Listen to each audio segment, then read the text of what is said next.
श्री सद्गुरु परमात्मने नमः।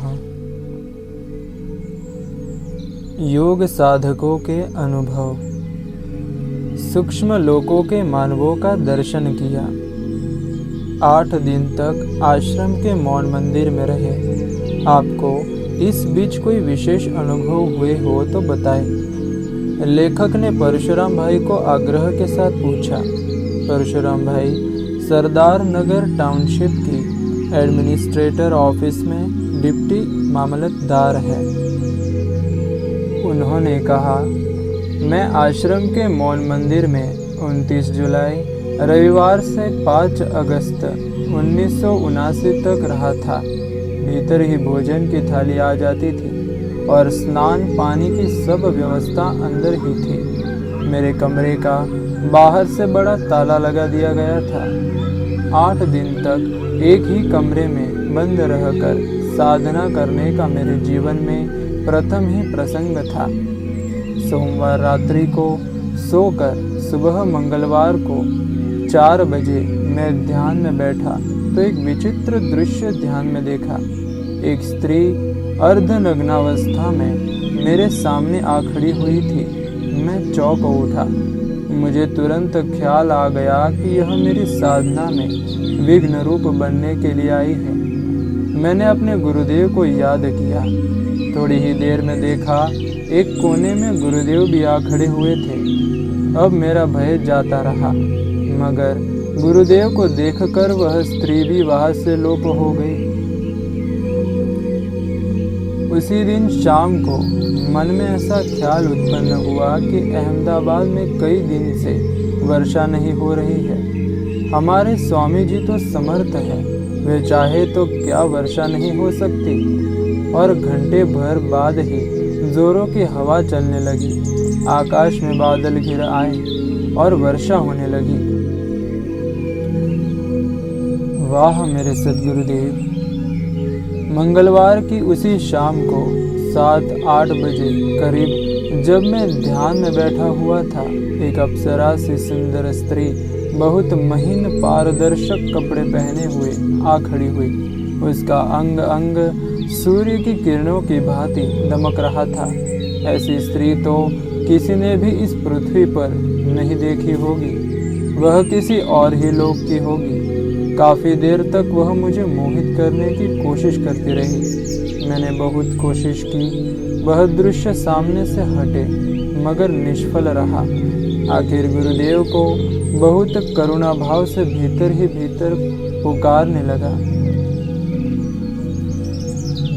थोड़ी देर बाद जो ही ध्यान टूटा तो मालूम हुआ कि बाहर से कोई दरवाजा खटखटा रहा है। मैंने खोला तो देखा पूज्य गुरुदेव स्वयं दरवाजे पर खड़े हैं। उन्होंने मेरी ओर बड़ी मधुरता से निहारा, 2 शब्द साधना में उत्साह के लिए कहे और आवश्यक निर्देश देकर चले गए। ऐसे दृश्य के तुरंत बाद पूज्य श्री के दर्शन पाकर मैं धन्य धन्य हो उठा।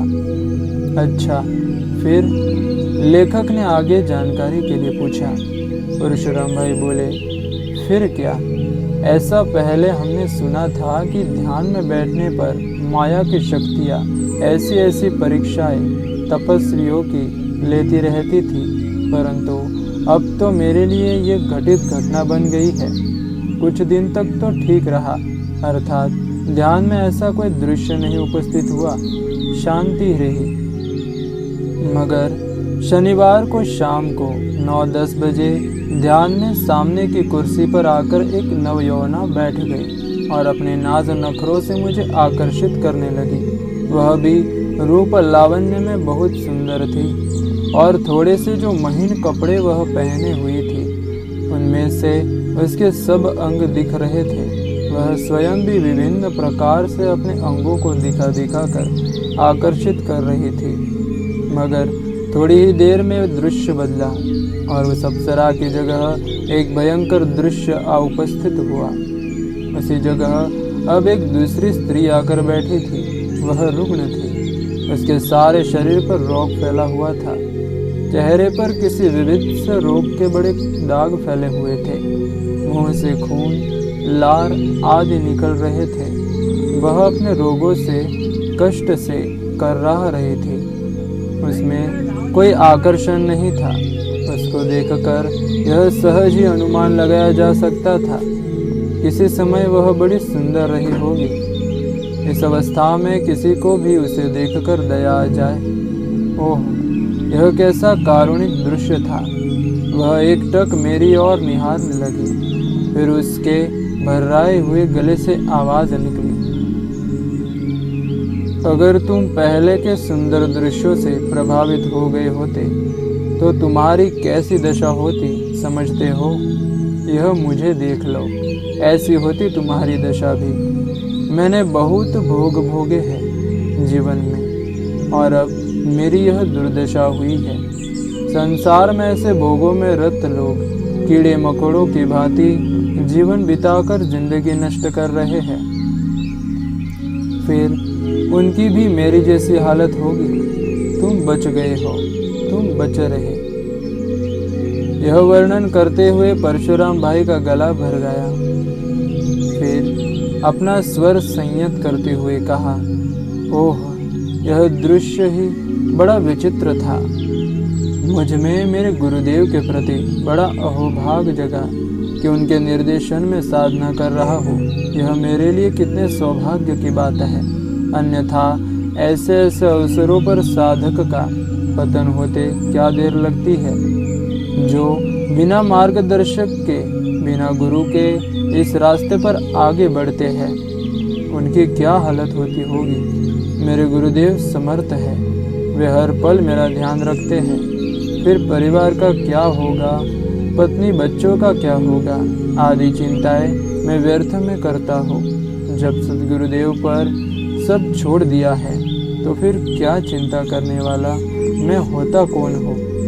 ऐसा भाव मेरे मन में आया तो एकदम जैसे सब वातावरण ही बदल गया। जी हल्का हुआ और मन ही मन में मैंने गुरुदेव को शीश झुकाया। उसके दूसरे दिन रविवार को मैं मौन मंदिर से बाहर आ गया और मेरी जगह एक दूसरे साधक ने उसमें प्रवेश किया।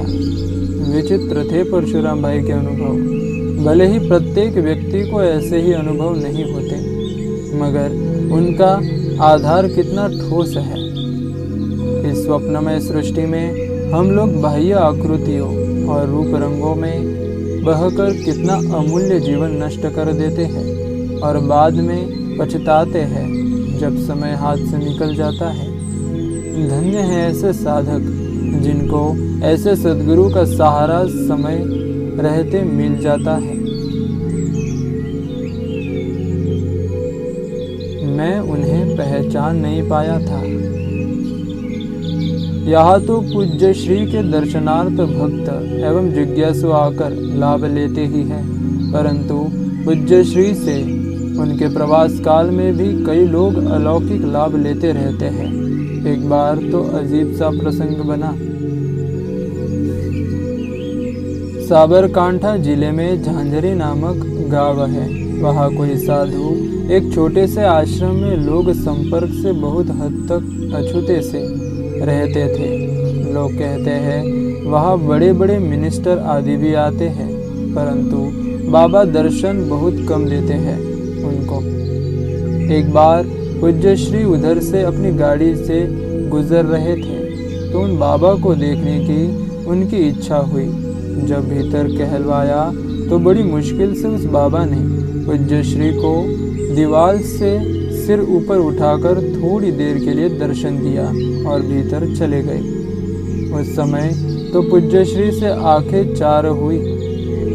उसका कोई खास परिणाम देखने में नहीं आया, मगर बाद में बहुत बड़ी विचित्र सी घटना घटी। कुछ ही दिन बाद दो भक्त लोग बाबा के पास पहुँचे। उनके हाथ में पूज्य श्री की एक छोटी सी पुस्तक आर्मी झारना थी। उसके मुख पृष्ठ पर छपे हुए पूज्य श्री के चित्र पर जो ही बाबा की नज़र पड़ी तो वे चमक कर बोल उठे, अरे ये वे ही मोटेरा वाले महाराज आशाराम जी है क्या? ओह, उन्होंने तो मुझे परेशानी में डाल दिया है। एक बार इधर से गुजरते थे तो मैंने उन्हें पहचान नहीं पाया और उनसे कोई बातचीत भी नहीं की।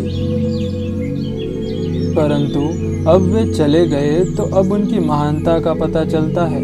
उनके जाने के बाद जब मैंने दीपक जलाना चाहा तो घी अपनी जगह पर नहीं मिला, रुई अपनी जगह पर नहीं मिली। जब मैं ध्यान में बैठा तो ध्यान में मेरे गुरुदेव प्रत्यक्ष होकर कहने लगे, कैसी तुम्हारी साधना है। जब मैं किसी और वेश में आता हूँ तो आदर नहीं देता, पहचान नहीं पाता और बड़ा अहंकारी बन गया है तू आजकल। बस तब से मेरा ध्यान, भजन, योगाभ्यास आदि सब अस्त व्यस्त हो गया है। क्या तुम लोग आशाराम जी महाराज को जानते हो? क्या उनको मेरा प्रणाम कहकर यहाँ आने का निमंत्रण दे सकते हो? जल्दी बताओ। उन्हें कहना कि मैंने आपको उस वक्त पहचाना नहीं था, आपका अनादर किया, उसके लिए क्षमा चाहता हूँ और अब एक बार मेरी कुटिया पर अवश्य पधार कर उसे पावन करें। यह संदेश प्राप्त कर पूज्य श्री कहीं से लौटते हुए मार्ग में फिर से उनके आश्रम पर पधारे। वे बाबा दौड़े दौड़े बाहर आए और पूज्य श्री को बड़े पूज्य भाव से भीतर ले गए। जहाँ किसी को आने नहीं देते थे उस ध्यान कुटीर में पूज्य श्री को ले जाकर बाबा ने अपने ऊंचे आंचन पर पूज्य श्री को बिठाया और स्वयं बड़े ही श्रद्धा भाव से सामने भूमि पर बैठे। बाद में पूज्य श्री ने बताया, वह इस प्रकार है। उन बाबा ने फिर मुझसे कई योग संबंधी व्यवहारिक कठिनाइयों का हल पूछा। वह बताने के बाद मैंने उनको योग वासिष्ठ में वर्णित चुड़ाला शिखर ध्वज आख्यान भी सुनाया। वे तो मुझे छोड़ ही नहीं रहे थे, कह रहे थे कि जो आनंद बहुत देर तक ध्यान आदि करने से नहीं आता है वह इस समय आ रहा है। आह, इस प्रकार के कई लोग अपनी अपनी जगह पर साधना करते हैं मगर उनको सुयोग्य पथ प्रदर्शक गुरु नहीं मिले अथवा मिलने के बाद वियोग हो जाए तो शिष्य कितना निराश्रित सा हो जाता है। हमने भी खूब ध्यान, पूजा, योग, तप आदि किया था मगर शांति अभी दूर थी और कई वर्ष बाद जब सद्गुरुदेव से भेंट हो गई तो फिर तो सारी कठिनाइयाँ हल हो गई। अब तुम लोग कहते हो कि बापू आप तो हर समय मौज में रहते हैं।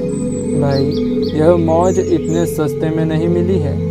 इसी के लिए तो राजा महाराजा राज छोड़कर जंगलों की खाक छाना करते थे। तुम लोग भी ज़्यादा अनुकूलताओं की अपेक्षा न करो। अपनी साधना में नहीं लगे तो लग जाओ और लगे हो तो शीघ्रातिशीघ्र आगे बढ़ो, क्योंकि देह का क्या भरोसा कब तक टिकेगी। वस्तुतः पूज्य श्री के जीवन संबंधी ऐसे प्रेरणास्पद प्रसंग साधक वर्ग के लिए बहुत उपयोगी सिद्ध होते हैं। एक मोह के कारण भरत धरी दो देह, ते नर कैसे छूटी है जिनके बहुत संदेह। बहुत पसारा मत करो कर थोड़े की आस, बहुत पसारा जिन किया वे भी गए निराश। योग साधना कितना रहस्यपूर्ण विषय। कुछ नहीं, जिस बात के लिए मैं यहाँ आया था वह पूरी नहीं होगी, परंतु तुम कुछ समझकर बताओ तो सही कि कैसे आए थे, क्या चाहते हो। स्वामी जी उस व्यक्ति को बड़े प्रेम से पूछ रहे हैं। वह व्यक्ति बड़ा खिन्न मन बैठा था और जाने ही वाला था कि स्वामी जी की नज़र उस पर पड़ गई। उन्होंने जब पूछा तो उसने बताया कि यहाँ भी मेरी आशा पूरी नहीं होगी। वस्तुतः बात यह थी कि जब यह आया था तब आश्रम के साधकों से आश्रम की व्यवस्था की बातें चल रही थी और वह सोचता था कि यह सत्संग सुनने आए हैं, परंतु यह तो गपशप चल रही है, व्यवहार की बातें चल रही है। इस गलतफहमी के कारण और कुछ अपनी स्वयं की प्रकृति के कारण खिन्न मन हो रहा था। स्वामी जी ने उसे एक बार बुलाया और प्रेम व आत्मीयता से उसका हालचाल पूछा। वैसे तो कई दर्शनार्थी आश्रम में आते हैं, तो स्वामी जी के दर्शनों के लिए कभी उनको घंटों तरसना पड़ता है, क्योंकि कभी कभी स्वामी जी अपनी मौज में बैठ जाते हैं, तो फिर किसी से मिलते नहीं, और कभी मिलते हैं तो दिन भर मिलते ही रहते हैं लोगों से। खाना पीना भी वैसे ही पड़ा रह जाता है। यह तो संतों की मौज की बात है। बड़ी आत्मीयता से पूछे जाने पर वह बोला, स्वामी जी, मैंने बहुत साधना की है, घंटों ध्यान में बैठा रहता हूँ। ध्यान में मुझे देवी देवताओं के और अन्य ऐसे अलौकिक दृश्यों के दर्शन होते हैं कि जो पृथ्वी पर मिलना दुर्लभ, तो क्या असंभव ही समझो। परंतु फिर स्वामी जी बोले, हा हा हा, रुको मत, कहते चलो। व्यक्ति बोले, परंतु स्वामी जी, मैं बोर हो गया हूँ उन दृश्यों को बार बार देखकर। आखिर इससे आगे क्या? कभी कभी लगता है मैं देह से अलग हो रहा हूँ, परंतु फिर घबराकर शरीर में लौट आता हूँ। ऐसा सब चलता है, मगर मन की शांति नहीं है। कईयों से मिला, परंतु आगे कोई रास्ता नहीं बताता। यहाँ आपका नाम सुनकर आया था, मगर आप भी यहाँ सत्संग की बातें नहीं कर रहे थे, इसलिए निराश मन लौट रहा था। अब आप ही बताएं, मैं क्या करूं? स्वामी जी ने कहा, हा हा हा, तो भाई इस प्रकार कुछ बात बताओ तो समझ में आवे।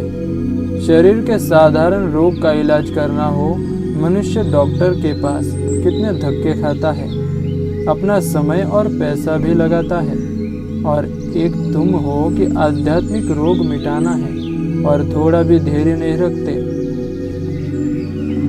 व्यक्ति बोला, स्वामी जी, मेरे से भूल हुई है, क्षमा करें। दूसरी बात यह है कि साधना करके परेशान हो गया हूँ और वास्तविक सुख मिलता नहीं, इस कारण काफी उद्विग्न हो गया हूँ। आप बताएं, मैं क्या करूँ? क्या करिए क्या जोड़िए, थोड़े जीवन काज, छोड़ी छोड़ी सब जात है, देह गेह धनराज। आशा तो गुरुदेव की, दूजी आशा निराश। पानी में घर मीन का, वह भी मरे पियास। माया का सुख 4 दिन, चाहे क्या गवार। सपने पायो राजधन, जात न लगे वार। अकथ कथा मन की बड़ी, कहे कबीर समुझाए। मन को जो कोई परख ले, ताको काल न खाए। स्वामी जी बोले, देखो अब तुम सुनने की स्थिति में आ गए हो। तुम कहाँ गलती कर रहे हो वह तुमको बताता हो। शांति पाने के लिए थोड़ी शांति चाहिए। एक तो तुम यह बात मन से निकाल दो कि मैं बहुत साधना करता हूँ, मैं ऊंचा साधक हूँ आदि। इससे अहंकार बढ़ता है और अहंकार दुख का जनक है। साधना का फल होता है नम्रता। यदि नम्रता नहीं आती और अहंकार बढ़ता है तो समझो साधना गलत रास्ते जा रही है। दूसरी बात, और यह महत्वपूर्ण है, वो यह कि तुमको वेदांत का सत्संग और किसी तत्वनिष्ठ महापुरुष का संग नहीं मिला। इसलिए तुम साधना तो करते हो, मगर तुम्हारा मोह, राग द्वेष, काम क्रोध आदि कम नहीं हो रहे हैं। उस और तुम्हारा ध्यान ही नहीं जाता। इसलिए जब तुम्हारा सूक्ष्म शरीर बाहर निकलता हो तो साधना बल से तो शरीर और परिवार मित्रों आदि के प्रति जो मोह और राग है, इस कारण से तुम दूर नहीं जा पाते और घबराकर लौट आते हो। फिर साधना नहीं बढ़ती, समझे कि नहीं? व्यक्ति नम्र भाव से, जी।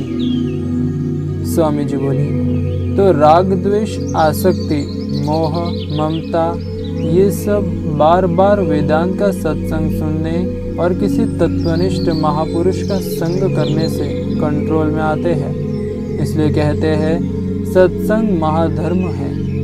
अतः अब सोच लो कि तुम्हें क्या करना चाहिए, नहीं तो खाली योग कर कर के तो तुम और उद्विग्न हो जाओगे।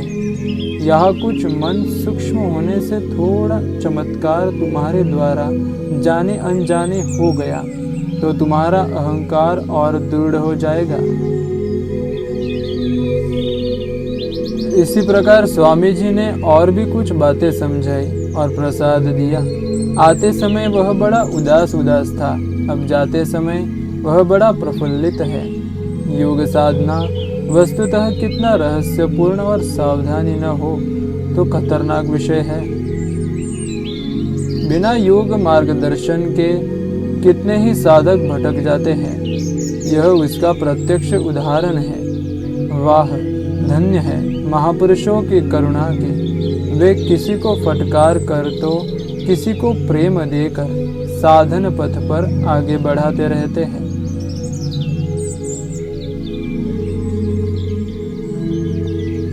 मुझे 1 से 2 बना दिया।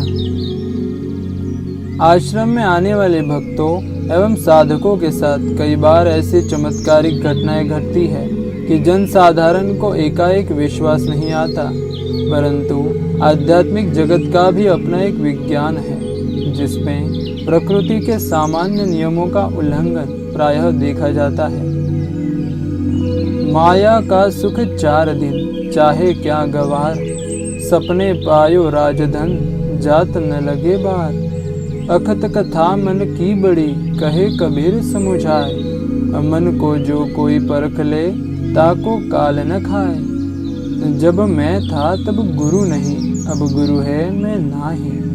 प्रेम गली अति संकरी तामे दोन समाही। यह तो घर है प्रेम का खाला का घर नाही। शीस उतारे भूई धरे ते बैठे घर माही। आश्रम में एक बूढ़ा सेवा भावी काका हर रविवार को आया करता है। नाम है उसका मंधन दास घनश्याम दास। जुना जी वार्ड, मकान नंबर 201, कुबेर नगर। उन्होंने एक दिन बताया, थोड़े दिन पूर्व मेरी साली का देहांत हुआ था। मेरा नियम है कि मैं हर रविवार को आश्रम आता ही हूँ। यदि शरीर बीमार और अशक्त हो अथवा शहर से बाहर गया हुआ हूँ तो नहीं आ पाता, अन्यथा आता ही हूँ। उस दिन रविवार को घर पर छोटे लड़के को कह कर आया था कि आज ससुराल में बैसना है। अगर सत्संग में मुझे देर हो जाए और जल्दी नहीं लौट पाओ तो तुम अवश्य चले जाना। आश्रम में आकर मन में निर्णय लिया कि 4 बजे यहाँ से चले जाऊँगा और बैसना में पहुँच जाऊँगा, मगर सत्संग ऐसा चला कि उठ नहीं पाया और 5:30 यही बज गए।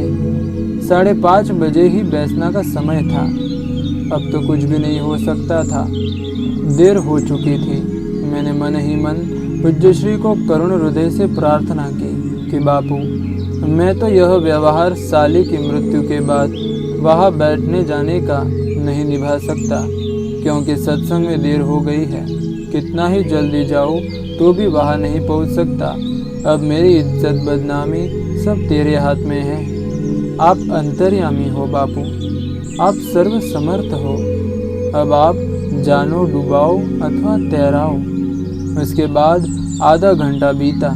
करीब 6 बजे मैं यहाँ से चला और 7:30 बजे घर पहुँचा। लड़के को पूछा कि तुम बेटा वहाँ बैठने गए थे? वह बोला नहीं। इतने में मेरे एक अन्य मित्र उधर से निकले। उन्होंने कहा, वाह काका, यह क्या पूछते हो? अभी तो तुम वहाँ थे। यह क्या मजाक करते हो बेचारे बच्चे के साथ? तुम वहाँ थे ही तो बच्चा आवे ना आवे, उनकी क्या ज़रूरत भी है? मैंने कहा, भाई मैं तो अभी सीधा आश्रम से चला आ रहा हूँ। उन मित्र ने मेरी बात पर विश्वास नहीं किया और हंसते हुए चले गए। अब मैं ई वार्ड में मेरे साड़ू भाई के घर गया। वहाँ कुछ अन्य लोग भी बैठे हुए थे। उन्होंने मुझे देखते ही कहा, क्यों भाई, आप अभी अभी तो यहाँ से गए थे, फिर वापस क्यों आए? मैंने कहा, नहीं, मैं तो अभी अभी सीधा आश्रम से लौटा हूँ। इतने में एक दूसरा भाई बोला, मदनमल, तुम हमको धोखा नहीं दे सकते, मेरे पास ही तुम बैठे थे। छोड़ो अब मजाक की बातें, बाकी एक बात कहता हूँ कि आज तुमने मौके पर सत्संग की और आत्मा अमर है आदि बातें बड़े प्रभावशाली ढंग से बताई। सभी आपकी प्रशंसा कर रहे थे। हमको यह खबर नहीं थी कि जितने आप ऊपर से दिखते हो उतने के उतने जमीन में भी हो। ये सब बातें सुनी तो मेरे आंखें बापू को याद करके सजल हो उठी। मैंने भीतर ही भीतर कहा, वाह मेरे प्रभु, मेरे लिए आपको मेरा रूप धरकर वहाँ बैठने जाना पड़ा। बापू, आपकी लीला अपार है। फिर मैं सिंधी भाषा में बोल उठा, परमात्मा आहे, केर चहे तो ना है, आहे आहे आहे। परमात्मा है, कौन कहता है नहीं है, है। कहते हैं भगवान का एक भक्त नाई एक बार राजा के पास उसकी दाढ़ी बनाने के लिए नहीं जा पाया था, तो भगवान ने स्वयं यह कार्य उसका कर दिया था। अब तक यह बात सुनी जा रही थी, यहाँ उस प्रकार की घटना स्वयं लोगों ने देखी। वाह, धन्य है भक्त की भावना और धन्य है भगवान। यह सद्गुरु की दिव्य कृपा। आश्रम में इस प्रकार के साधकों एवं भक्तों के कई अनुभव प्रतिदिन देखे एवं सुने जाते रहते हैं। मिटने से मिलता है, बनने से नहीं। आश्रम में नीरव शांति है। स्वामी जी लान में टहलते हुए एक जगह छोटे बड़ के नीचे लान पर ही बैठ गए। पास में ही सीमेंट का बाकड़ा लगा हुआ है जिस पर उनका दाहिना हाथ टिका हुआ है। स्वामी जी इस समय कपड़े के नाम पर केवल चड्डी पहने हुए हैं। एकाएक उनको देखकर कौन कह सकता है कि यह नंगे बदन साधारण सी सफ़ेद चड्डी पहने हुए कंगाल से दिखने वाले फकीर अपने अंदर असीम ईश्वरीय शक्ति का खजाना छिपाए हुए हैं। जिसने एक बार भी स्वामी जी को नहीं देखा, ऐसा व्यक्ति पूज्य श्री को इस अवस्था में देखकर धोखा खाए बिना नहीं रह सकता। और हुआ भी ऐसा ही। एक आदमी आश्रम का फाटक खोलकर अंदर प्रवेश करता है। पहले इधर उधर दृष्टि दौड़ाता है, फिर स्वामी जी के पास जाकर खड़ा हो जाता है। वह स्वामी जी को पहचान तो जाता है, मगर शरीर से नहीं, उनकी महानता से पूर्ण अनभिज्ञ रह जाता है। यह उसके आचरण से ही प्रतीत हो रहा है। वह खड़े खड़े ही बोलता है, मैं योग के बारे में आपसे कुछ चर्चा करने आया हूँ, क्या मैं इधर बैठ सकता हूँ? हाँ, बैठो। यहाँ इधर यह बाकड़ा पड़ा है, उस पर बैठो। स्वामी जी ने बाकड़े की ओर संकेत करके कहा। बिना संकोच के वह व्यक्ति बाकड़े पर बैठ जाता है। कैसा विसंगति बन गई है। स्वामी जी नीचे बैठे हैं और वह ऊपर बैठा है। हर समय अपनी चतुर बुद्धि का ढोल पीने वाले मनुष्य ऐन वक्त पर विवेक करना भूल जाता है। कैसा दुर्भाग्य है मनुष्य का। सर्वत्र अपना ही आपा देखने वाले महापुरुषों को इससे क्या कि कौन ऊपर बैठा या नीचे बैठा है। स्वामी जी तो अपने विनोदी स्वभाव के अनुसार मुस्कुराते हुए उससे बोले, भाई हमको तो पता नहीं कि योग वियोग क्या होता है, मैं आपसे क्या चर्चा कर सकूंगा। वह तो इधर की समिति द्वारा प्रसारित पुस्तकें मैंने देखी है और अखबारों में भी आपके साधना जीवन एवं सत्संग के लेख स्तंभ पड़े हैं, वे फिर ऐसे ही है। स्वामी जी बोले, वे तो ये लोग छापते रहते हैं, इनसे मिलो आप। और ऐसा कहकर स्वामी जी उसको लेखक की ओर संकेत करके भेज देते हैं। स्वामी जी तो मुस्कुराते हुए अपनी कुटिया में पधार जाते हैं और वह लेखक आकर मुझसे पूछता है। वह बोला, क्यों भाई, स्वामी जी तो कहते हैं कि वे योग के बारे में कुछ नहीं जानते। आप? लेखक कुछ रुष्ट से एवं हास्य मिश्रित स्वर में, तो और क्या कहेंगे, आपने पूछा ही इस ढंग से था। एक गलती तो आपने ये की कि आप स्वामी जी से भी ऊंचे आसन पर बैठ गए। दूसरे, आपने कहा कि मुझे आपके साथ कुछ चर्चा करनी है योग के बारे में। सीखना तो कुछ था नहीं आपको, तो स्वामी जी से आप कुछ लाभ नहीं उठा सके। जो ही उस व्यक्ति को अपनी गलती मालूम हुई तो वह कुछ चौंका, मगर अब क्या होगा। स्वामी जी कुटिया में पधार चुके थे और कब बाहर पधारेंगे यह कहा नहीं जा सकता था। और लेखक उसकी ओर देखते हुए सोचने लगा, जो व्यक्ति हृदय एवं स्वभाव से सरल है, कुछ बनकर नहीं आता है, वह संतों से अच्छा आध्यात्मिक लाभ उठा लेता है, जबकि कोई बना ठना अपनी बुद्धि का और अपने बनावटी व्यक्तित्व का अभिमानी व्यक्ति ऐसे ही रह जाता है।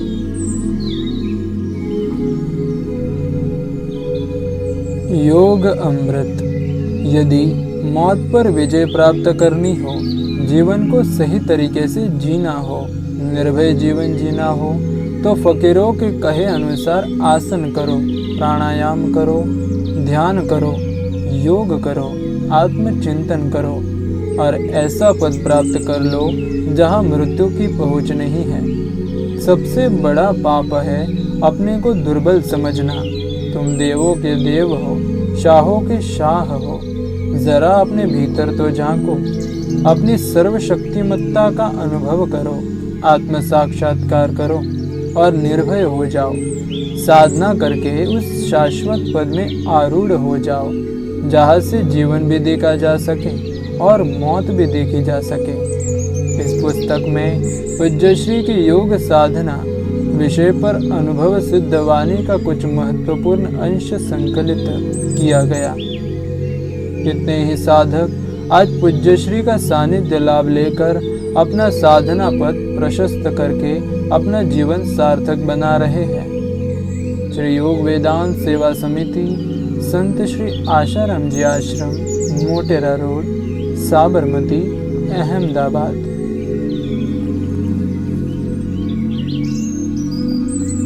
हरि